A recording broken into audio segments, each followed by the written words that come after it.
Ini kisah para pejabat yang merendahkan dirinya, yang menghamba harta benda dan menjadikan negara dan rakyat sebagai sapi perah belaka.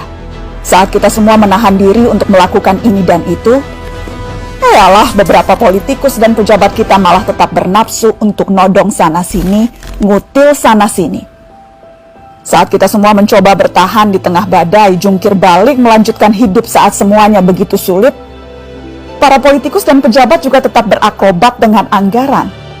Entah berapa ratus ribu orang yang sudah di PHK, yang usahanya bangkrut, yang penghasilannya merosot.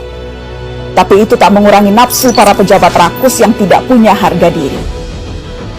Menteri Kelautan dan Perikanan bersama beberapa staf khusus dan pejabat kementerian meminta cashback dari setiap benih lobster yang diekspor. Mereka memakai uangnya untuk berbelanja barang-barang mewah persis ketika kebanyakan dari kita sedang mati-matian bertahan memenuhi kebutuhan-kebutuhan pokok. Saat banyak orang kelimpungan mencari ruangan perawatan karena kamar-kamar rumah sakit sudah sesak dengan pasien COVID, Wali Kota Cimahi malah memperjualbelikan izin pembangunan rumah sakit. Dan yang lebih gila lagi, para pejabat Kementerian Sosial berikut dengan menterinya sekaligus malah menodong para vendor dengan uang cashback. Mereka meminta Rp10.000 dari setiap paket bantuan sosial. Paket senilai Rp300.000 untuk meringankan beban hidup rakyat. Tega-teganya dipotong untuk dinikmati sendiri. Dan itu dilakukan oleh mereka yang disumpah untuk membantu rakyat bisa bernapas lebih mudah di tengah himpitan hidup. Inilah arti kebejatan yang sesungguhnya. Ampun ya Allah. Sejak awal, dana triliunan rupiah yang digelontorkan dalam bentuk bantuan sosial memang rentan diselewengkan. Sudah banyak yang memprediksi potensi ini. Mungkin memang kita tidak kaget, tapi bukan berarti kita harus maklum, bukan berarti kita tidak boleh marah.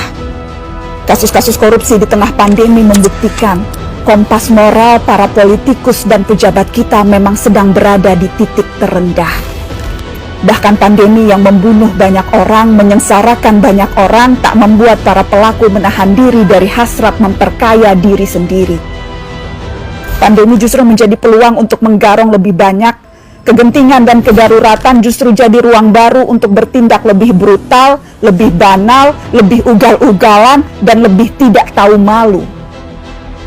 Publik, kita semua, justru dibebani pekerjaan tambahan. Selain harus bertahan hidup, kita justru harus lebih teliti mengawasi kebijakan dan penggunaan anggaran.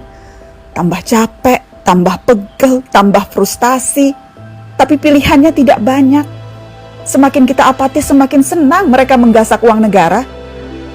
Pandemi terbukti melahirkan kebiasaan-kebiasaan baru. Kecuali perilaku para politikus dan pejabat kita. Inilah kenyataannya. Sudah sebegitu bangkrutnya moral mereka. Memang kita tidak kaget, tapi sangat wajar dan sangat pantas untuk kita marah.